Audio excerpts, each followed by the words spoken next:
on est good. Hop, alors, je suis un peu moins préparé, mais j'ai un peu vu pas mal de choses à dire, hein, de toute façon, justement, avec un peu sur les cryptos, je pense que tout le monde a la question pas. J'ai pas mis un titre putaclic encore sur le live, mais là, ça sera sûrement un titre du genre bottom or not, hein, forcément, parce que la grande question, c'est que à l'heure actuelle, comme vous avez pu le voir, ça pas mal, on a pas mal chatouillé les supports à l'heure actuelle. Je vais rapprocher un peu mon micro. Je vais décaler ça là. Hop. Donc oui, on a vraiment beaucoup chatouillé les supports. Justement, à remettre limite en cause le fameux bull run, la continuation haussière. Maintenant, il faut faire un peu l'état des lieux, justement, parce qu'on est autour des supports. À savoir, justement, si on break, qu'est-ce qu'on risque? Et si on break pas, justement, typiquement, c'est le rejet support, donc on va aller rapidement, souvent, aux résistances. Ce sera aussi intéressant de voir un peu la suite des événements. Je vais commencer par le total, hein, je pense, classique. Hein. Son total, monthly, vous connaissez la chanson. Hein. On en avait déjà parlé dans les anciens lives. On est typiquement sur un gros support au niveau de 2,150 trillions. La question forcément, c'est est-ce que ce support casse ou pas? Alors pour l'instant, on n'arrête pas d'aller sweep les lots, si je trouve le bon. On n'arrête pas d'aller sweep les lots ici. Hein. Donc on récupère absolument tout ce qui passe sous ce support monthly. Et pour l'instant, ça tient. Donc j'ai envie de dire tant mieux. Maintenant, forcément, plus on va chatouiller un support, moins j'ai confiance dans celui-ci. Mais pour l'instant, ça fait le taf. Alors, on le voit bien en monthly, ça tient bien le monthly. Le total 2, c'est pareil. Hein. On est sur une zone où justement, on va aller chatouiller. Je vais arrêter avec cette expression-là, parce que c'est un peu gamin, mais on va clairement, sous les supports, racler absolument tous les stop loss. Et ça marche pas, ça marche vraiment. Hein, on a vu le nombre de liquidations qui ont pu se faire avoir. Donc pour l'instant, on est toujours sur ça. Il n'y a pas le total 3. Il me semble que le total 3 est un actif qui ont le plus souffert. Parce que forcément, pas BTC, pas ETH, dans une tendance baissière, ça pardonne pas. Et justement, c'était la question de aussi le total 3. Pour moi, on était un peu dans le vide. Donc on va en reparler après. Je finis vite fait sur les totaux. Donc le total 1, total 2, pour moi en fait il n'y a pas grand chose à dire à part qu'on est sur les supports, donc effectivement c'est pas là où on va se mettre à vendre, c'est un peu trop tard pour ça. Maintenant est-ce qu'on met les deux pieds pour acheter? S'il y a du cash sur le côté, pourquoi pas, mais les stop loss sont assez clairs, donc ça va être des stop loss en dessous à 10 voire 15% en dessous du prix à l'heure actuelle, parce qu'on peut clairement aller les chercher. Et on le voit bien, on l'a vu sur le total 3, hein, on peut aller chercher deep. Le total reste bien mieux parce qu'effectivement, là où tous les gens se font liquider margin call sur les alts, le BTC quant à lui tient extrêmement bien.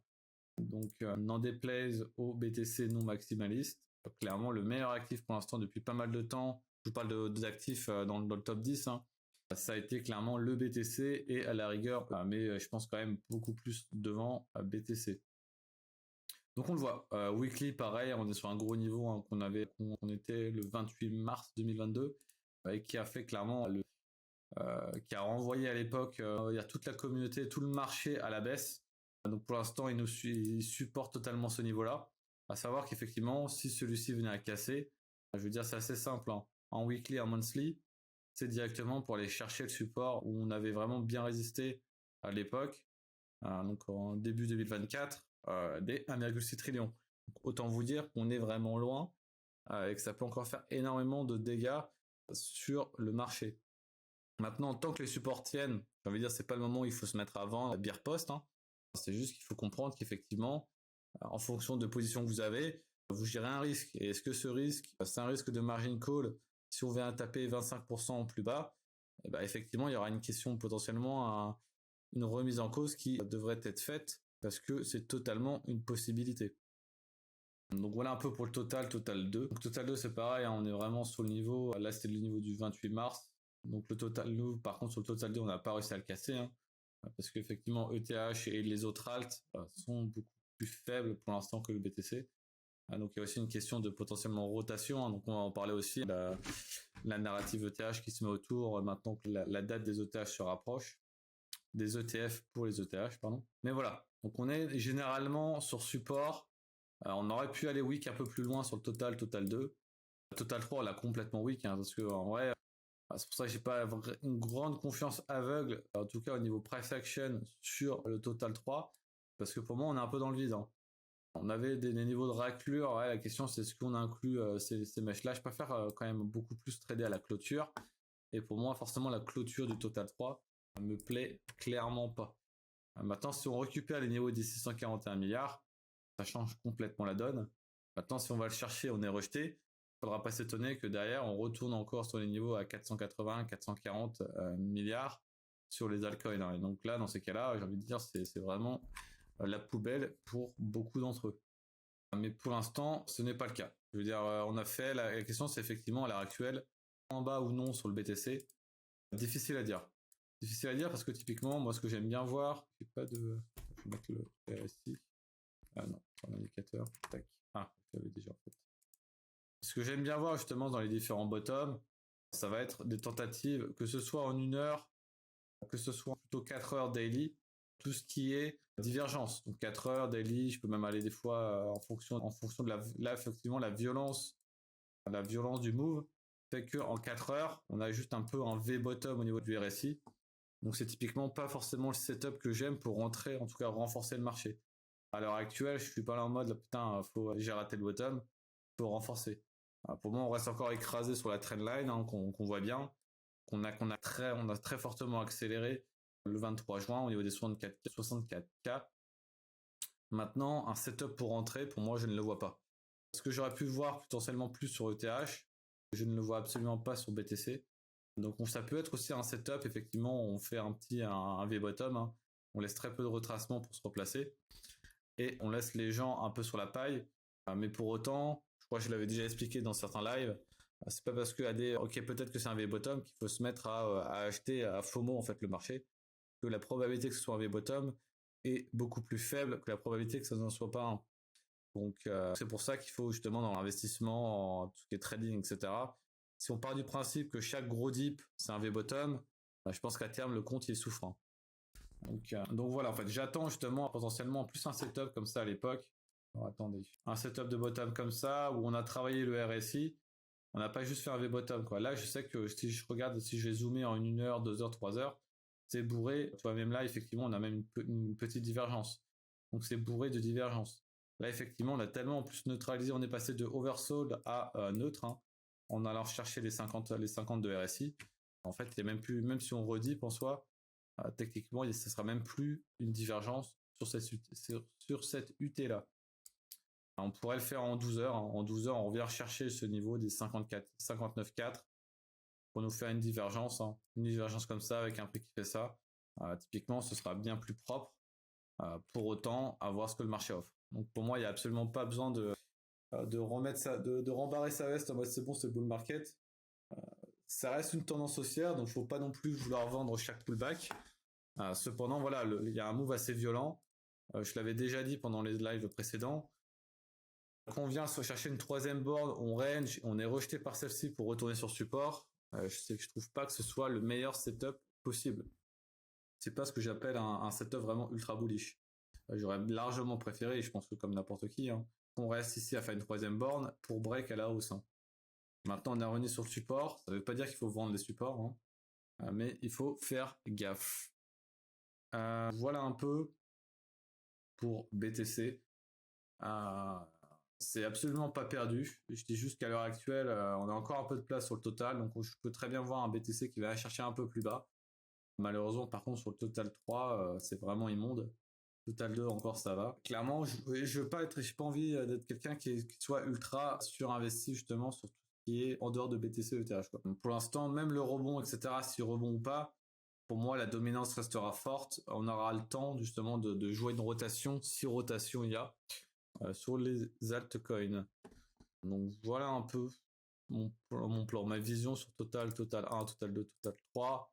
Maintenant, effectivement, si le Total 3 ça tient, on a déjà discuté, hein, je pense qu'on était aux résistances, c'est que forcément après on passe sur les all-time high, hein. Donc ça veut pas dire all-time high, ça veut pas dire que si on a passé de 740 milliards à un fois 4, à peu près x4, je vise en tout cas absolument pas pour ce bear market un x4 en termes de market cap sur le total. Déjà aller chercher, si on est à la tâche, aller chercher un 5 trillions, 7 trillions me paraît déjà extrêmement, on va dire mesuré, peut-être pas mesuré, mais extrêmement optimiste. En tout cas, c'est vraiment mes targets. Ça va être dans cette zone-là. Mais effectivement, ceux qui disent, voilà, BTC 200, BTC 500K sur ce run-là, pour moi, c'est absolument n'importe quoi parce que ce soit mathématique ou même, enfin, je veux dire, de la finance de base, on peut pas faire le même run. Donc, on était parti de 100 milliards de market cap à 3 trillions. Donc, on va dire une amélioration de x 30. Là, pareil, on va pas faire x 30 derrière sur le bottom ici. Parce que c'est absolument pas la même liquidité qu'il faut pour bouger le marché. Donc, pareil, si on casse les ATH, il y aura clairement une grosse phase d'euphorie, mais il faut pas se mettre à repousser ses targets, en mode, oh, BTC 100K, bah, je vais le vendre à 200, je vais le vendre à 300, et finir en slip une fois que le pullback est effectué, parce que souvent, typiquement, si on va aussi rapidement sur ces zones-là, on sera totalement dans le scénario de bulle, et une bulle, c'est cool quand il y a la musique, mais quand celle-ci s'arrête, c'est beaucoup plus compliqué pour s'en sortir avant. Enfin, en tout cas, s'en sortir indemne. D'où le fait que justement, il faudra, on parlera, hein, je parlerai aussi de mes plans, mais il faudra respecter en soi nos targets et juste laisser le marché faire son bail. On vendra certainement pas les tops, mais en tout cas, on vendra pas les bottoms quand le truc se sera écrasé, quoi, de dégoût. Donc voilà, c'est un peu justement le mindset que je peux préparer à terme. Après déjà, ce serait déjà super bien que celui-ci se déroule dans le sens où qu'on casse les ATH. Pour l'instant, je suis pas ultra optimiste. J'aimerais bien, voilà, comme je vous dis, hein, le retour sur les supports là à l'heure actuelle. Pour moi, on avait fait largement assez de travail avant. On retourne sur les supports. Bon, on a eu des mauvaises news aussi, hein. MTGOX, le marché américain, enfin les US qui se mettent à vendre leur BTC. L'Allemagne aussi, même si c'est pas la même dose. On a vu des ranges vraiment chiants, comme à l'époque. Ici, on a eu un range assez chiant. On refait la même là. Je sais pas combien de temps on avait passé à l'époque, hein. On a passé presque une année dans un range.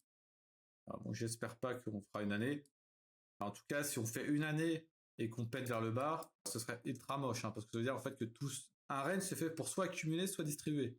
Donc typiquement, si on s'amuse à range là à l'heure actuelle pendant encore 3, 4, 5 mois pour casser, pour breakdown, je veux dire, on va avoir un bon scénario où effectivement on va laver lentement le marché crypto avant d'avoir un cycle vraiment derrière. Donc parce qu'en fait, typiquement, on était dans une grosse phase de distribution. Les whales, etc., finissent par vendre, hein. Et donc, en fait, on est incapable d'avoir la poussée, enfin, la même force acheteuse en face. Donc, en fait, on se fait forcément en grind peu à peu. Et à un moment, bah, ça lâche. Et dans ces cas-là, quand tu ranges pendant un an et tu break down, bah, forcément, tu vas en chier justement pendant les prochains mois, années.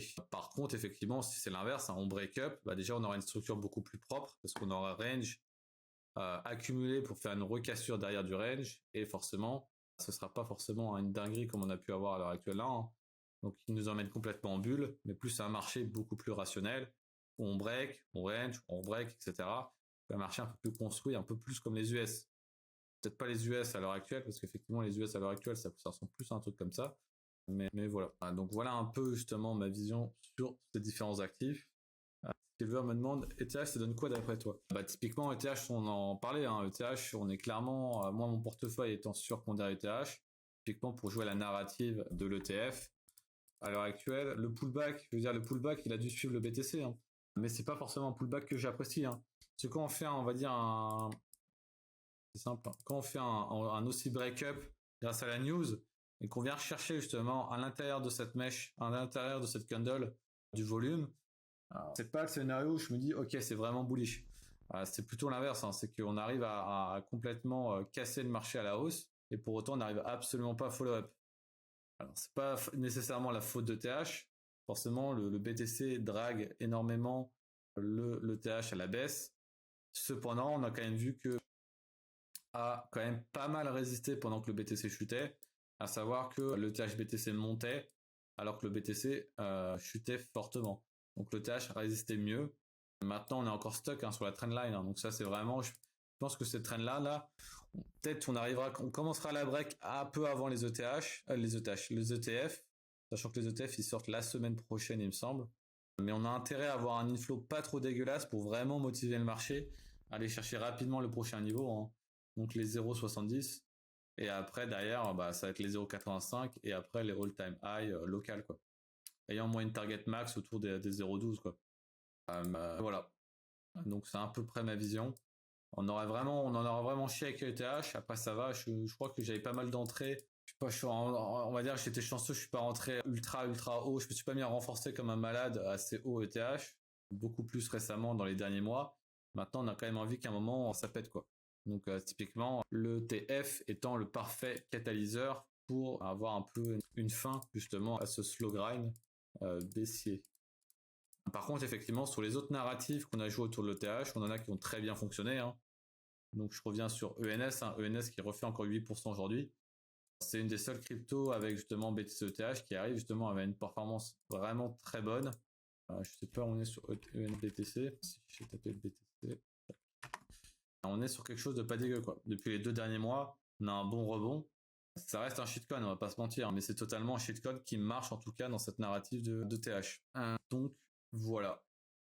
Il y en a d'autres effectivement qui marchaient absolument pas, hein.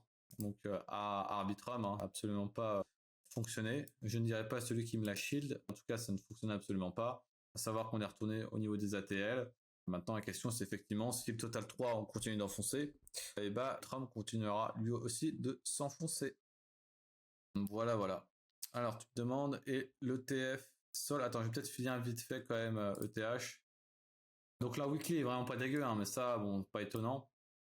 Pas étonnant, pas étonnant. Maintenant, voilà, la monthly, c'est rien de ultra sexy, hein, on va pas se mentir. Alors, c'est pas un setup que je trouve ultra bullish à l'heure actuelle. Je veux dire, on fait un truc comme ça, slow grind et tout pété, mais on va même pas taper les ETH, enfin les ETH locales, puis slow grind derrière. Bon, on voit que le TH se fait malmener, peut-être pas forcément à cause de lui, hein, c'est plus un effet de marché avec le BTC, mais c'est pas grandiose non plus. Et donc ouais, effectivement, aujourd'hui on a pu voir hein, un peu la connerie entre guillemets, Vanek qui sort les premiers dispositifs pour demander d'avoir un ETF, un ETF Solana, et donc forcément réaction du marché fait que le marché forcément il kiffe, hein, fait plus 8% dans la journée. À savoir que quand même Solana était très bien positionné pour rebondir, hein. C'était une zone de très forte demande. Donc pas étonnant en plus qu'on a un peu. On a le catalyseur au bon moment, hein. Typiquement, on met pas cette news là ici, hein. On la sort sur support. Et donc voilà, plus 8%. Je pense aussi Avax, hein, qui est un peu dans la même gamme de Solana, qui lui aussi fait plus 9%. Typiquement parce qu'il joue à peu près le même scénario, catalyseur ETF. Typiquement, ce serait potentiellement les 2 prochains. Après, moi, j'avais déjà commenté sur ce délire-là de ETF Solana, ETF Dogecoin, etc. Pour moi, ça n'a aucun sens, en tout cas pour cette année et sûrement l'année prochaine, du fait qu'il y a énormément de régulations à avoir. Pour qu'un ETF soit accepté, il faut qu'il ait un contrat futur, donc CME, chose que aucune crypto autre que ETH et BTC ont. ETH, on en a mis des années à en avoir. Je pense que maintenant, la période va se mettre à accélérer. Mais est-ce que vraiment on arrive dans un monde où on va avoir je sais pas combien de cryptos en CME futur, into ETF? Je trouve ça un peu ridicule. Donc le problème c'est que ça ouvre la porte à forcément ETH aussi ouvert la porte à un peu tout le monde. Maintenant je trouve dans ce monde où on a 60 000 ETF pour chaque crypto, c'est pas forcément un monde où j'ai envie de qui me donne envie d'investir en tout cas. On verra bien. Mais pour l'instant en fait il y a aucune réglementation qui joue en faveur de ce moindre ETF quoi. C'est pour imprimer, c'est pour donner un peu de matière à des narratives autres que ETH et BTC. Mais pour moi, elles n'ont aucun sens à l'heure actuelle. C'est un coup de bluff. Oui, oui, après, il faut voir la réaction de la SEC, etc. Mais en tout cas, en fait, dans tous les cas, tu as besoin d'être sûr qu'il y a une corrélation forte entre les produits futurs et les produits spot pour accepter des ETF. Et n'ayant aucun produit futur, donc CME, pour Solana ou Avax ou autre connerie, l'ETF est caduque en fait, c'est pas possible. C'était un peu justement un des prérequis pour les ETF des autres cryptos. Et donc, elle était totalement dans la régulation et on en a chié quand même pour les avoir. Donc c'est typiquement pas quelque chose à qui il faut s'attendre avant 2-3 ans. 10 ans j'espère, parce que typiquement c'est pas forcément quelque chose où je suis vraiment excité à autre. Surtout la chaîne Solana, quoi. C'est sympa, mais c'est bourré de. Enfin, vous le voyez hein, sur les réseaux ou autres, c'est bourré de scam coins. Tout le monde crée des codes, tout le monde crée des coins pour les mêmes, ils explosent. Après, ça rue. Enfin, les gens se partent avec la caisse, etc. Il y a rien de vraiment sérieux sur cette chaîne-là. Je sais pas, mais je veux dire, c'est un peu le même truc, hein, c'est un peu le délire de la finance décentralisée, donc les gens ont la liberté de créer tout et n'importe quoi. Mais en tout cas, ça fait un peu boomer, mais en tout cas, pour l'instant, ça donne clairement pas une bonne image. Après, on est au début, donc forcément, dans peut-être quelques années, il y aura vraiment, ça va se calmer, il y aura des trucs un peu plus sérieux, quoi. Voilà, voilà. Je réfléchis. Avec c'est plus orienté entreprise, institution que ce soit surtout avec les summits. Oui, oui, oui. Après, sur papier, effectivement. Mais après, d'ailleurs, il faudra que Avax arrive à concrétiser des vrais projets. Pour l'instant, c'est aussi bullshit que Solana. Il n'y a pas de vraie intégration, etc. Il y a des trucs qui se mettent à sympa, etc. Je sais que A ne va pas forcément apprécier, mais pour l'instant, même lui, en tout cas, on veut des vrais cas d'usage, qui ça, etc. Et ça se reflètera en fait typiquement dans le prix. Donc pour l'instant, je veux dire, le prix montre que l'actif reste un shitcoin comme un autre. À faire on est sur du combien? Du moins 65%. Mais après voilà, si vous croyez en cette chaîne et que vous avez envie d'en acheter, je veux dire, si vous n'en achetez pas après un mois 60%, vous n'en achèterez jamais, hein. Donc même si vous faut espérer que ça aille à 12, 17, etc. Pour les zones encore plus basses, si vous voulez en acheter pour justement le long terme, hein. Quand c'est long terme, il faut dire que c'est long terme, hein. Voilà, voilà. Qu'est-ce qu'on a d'autre sur les cryptos? Vous avez des questions sur la dominance? La dominance, ça fait toujours chier, hein. Donc on est toujours dans cette espèce de parabole. Je sais peut-être pas si c'est une parabole, on va se mettre à chuter.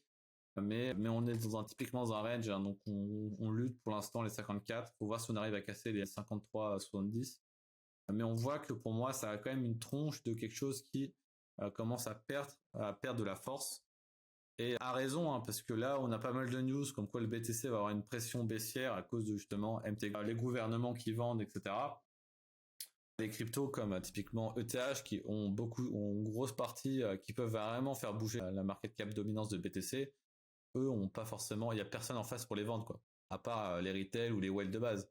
Mais il n'y a pas de gouvernement avec, je sais pas combien ils ont le gouvernement américain, genre 9 milliards à vendre. Ils n'ont pas ce genre de problème. Donc c'est ça aussi, ça permet aussi d'une fuite de la liquidité du BTC vers ces cryptos-là. Donc voilà, voilà. Donc toujours pour moi, pareil, hein, pour moi, même si on finit par break out, par break aussi le BTC, on est sur une bonne zone pour avoir un reverse. Après, rien ne nous empêche aussi d'aller chercher encore un excès à 60, hein. Donc ça, c'est totalement possible. Il faudra pas être en mode surprise Pikachu si ça se produit. Alright. Autre question sur les cryptos. Je vais chercher vite fait de l'eau. Comme ça, je vous laisse gazer vos questions. Hop. Alright. Alright. Pas de questions sur les cryptos. D'ailleurs, je voulais rajouter une boîte que j'ai remis en portefeuille. On pourra en reparler après. Pas de questions sur les cryptos. Pas de questions sur les cryptos. On parle vite fait un peu des US. Les US. Bon, les US. Qu'est-ce qui va arrêter typiquement les US? Pour l'instant, rien. On a eu deux trois chiffres au niveau de l'emploi. L'emploi au niveau de tout ce qui est real estate, vente de real estate, etc. Donc pour l'instant, ça continue vraiment à se viander. Je sais pas si je peux, je réfléchis. Si je peux aller en navigation privée, je peux aller sur Calendar, je crois.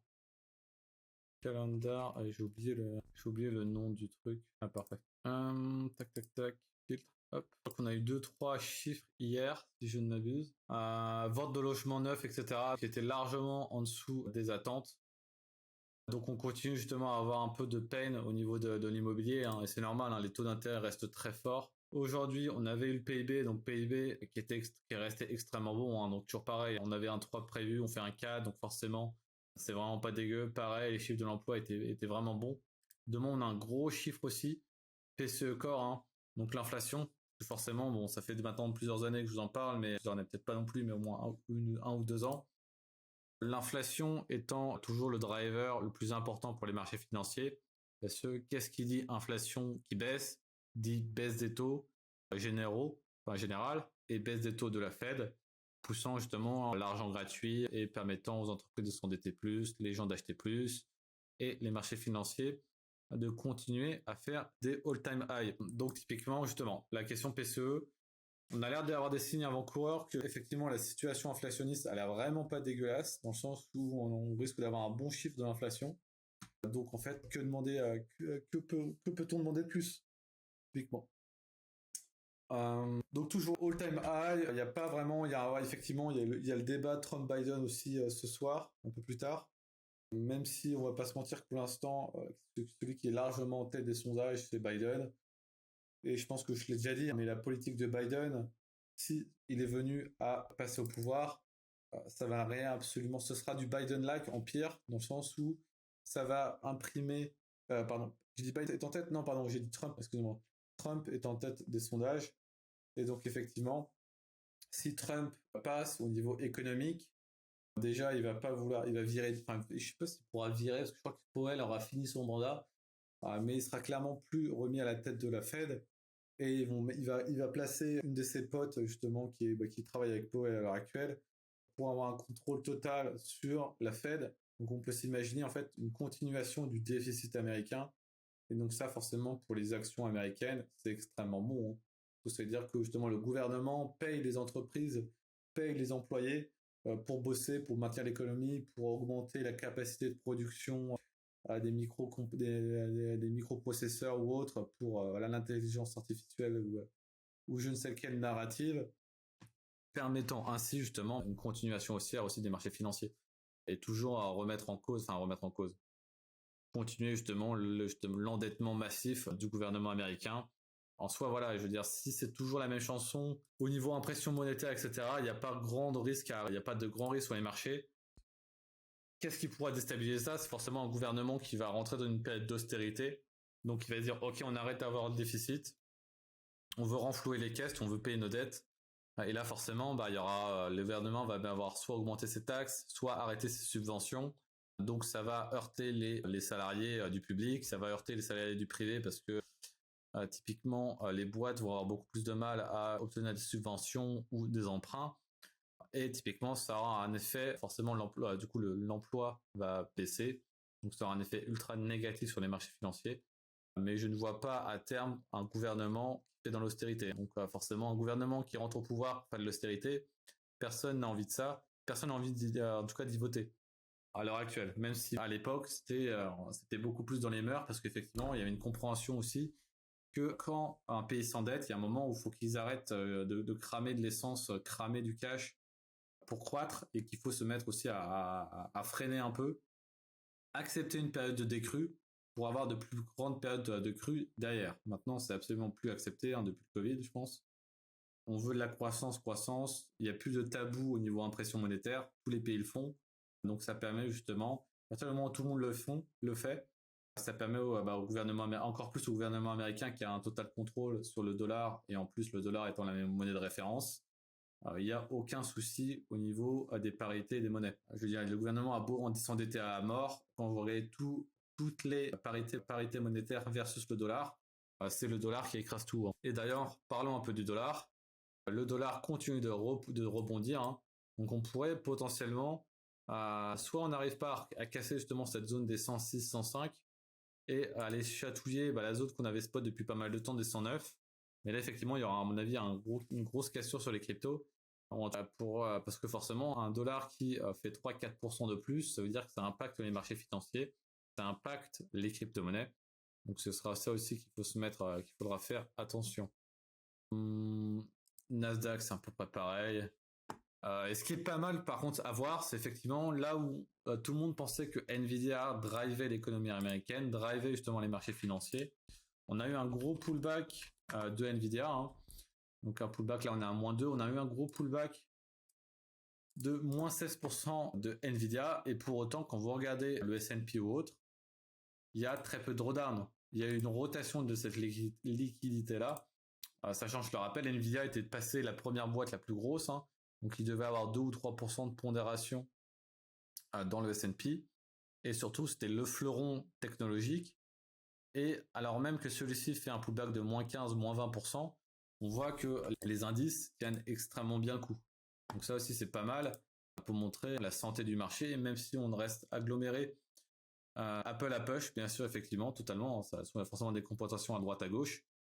Mais malgré le fait qu'on est cantonné dans très peu de valeurs au sein du S&P, je veux dire en top market cap, en top pourcentage du S&P, on a quand même une très belle capacité à réagir à des drawdowns sur certaines de ces valeurs quand celles-ci se mettent à se péter la gueule.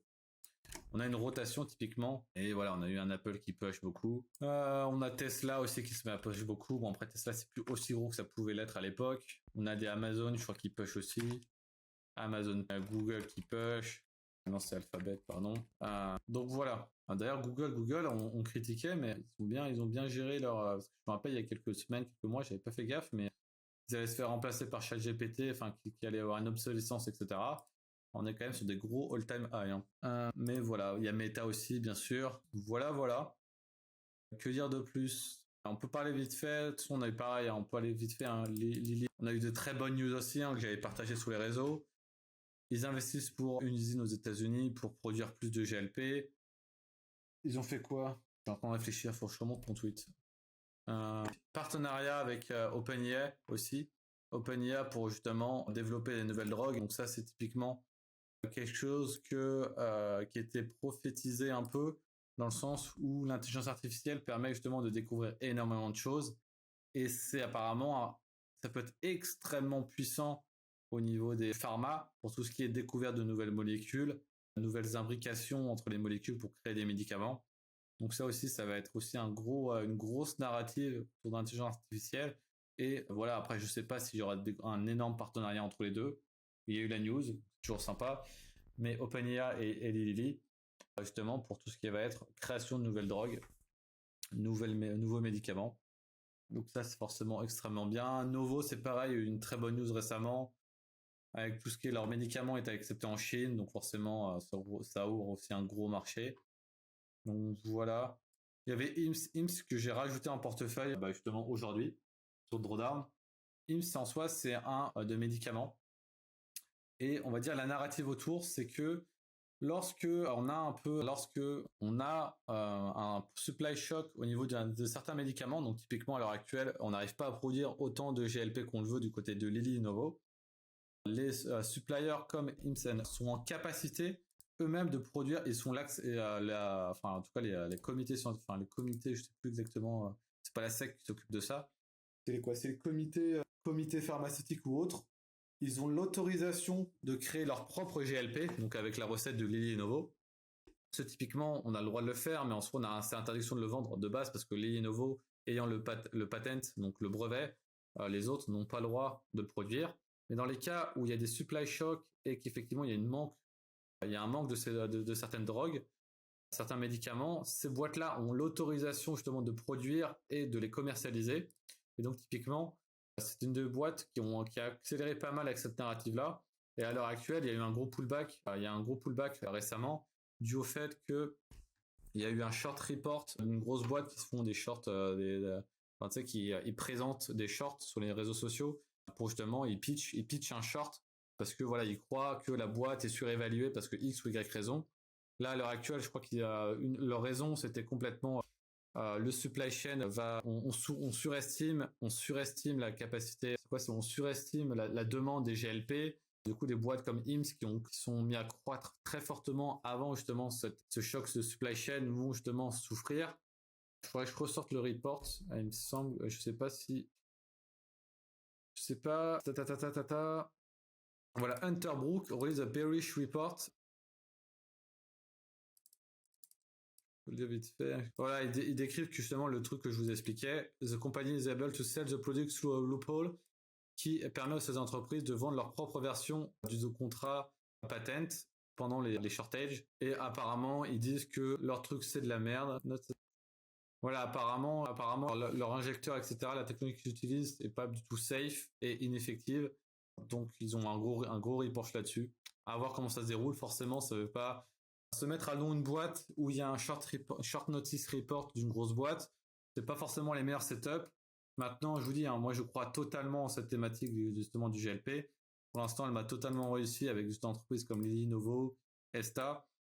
Bon, il y a d'autres qui n'ont pas forcément réussi. Hein. Il y a eu des shorts qui ont très bien réussi, on n'en reparle plus, hein, mais RMD par exemple, ça pouvait être un short de nouveau. Hein. On avait vraiment fait énormément de gains sur de l'année short. À l'heure actuelle, on l'avait clôturé, je sais plus, je l'avais clôturé autour des 160. J'étais pas re-rentré dedans, mais c'est des trucs où on a réussi à gagner vraiment pas mal de thunes et permettant ainsi de renforcer typiquement des Lilly et Novo.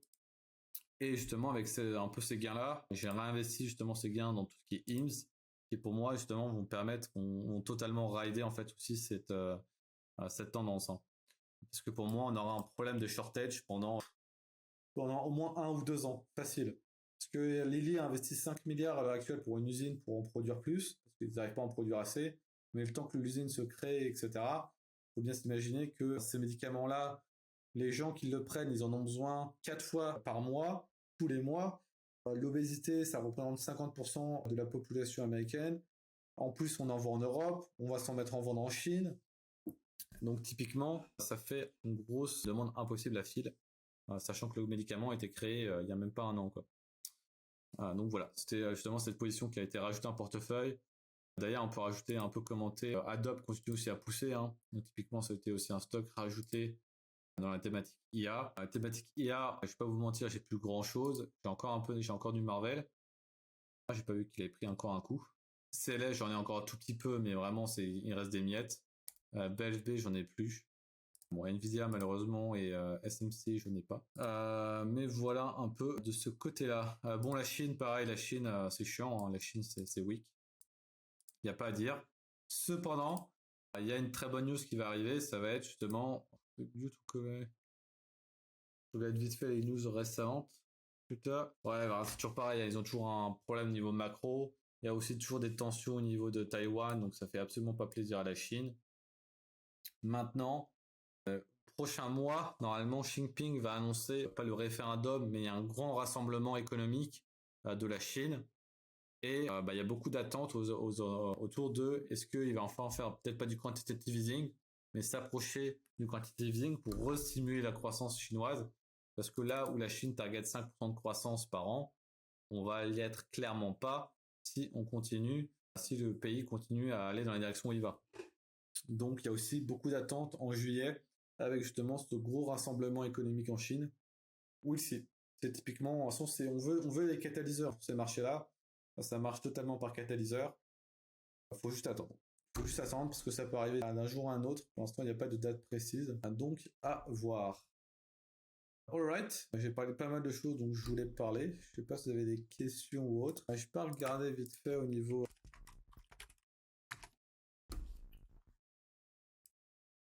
Airbus, ça s'élève pas mal. Faut voir, ça peut être potentiellement intéressant. Je vois qu'il y a énormément de volume autour des 115, etc. Ça pourrait être aussi intéressant. Je vais dire, hein, si vous avez des actions qui vous aimez énormément, regardez en monthly les EMA, weekly M200 ou monthly les 200. Monthly 200, ça va être compliqué pour la SMA.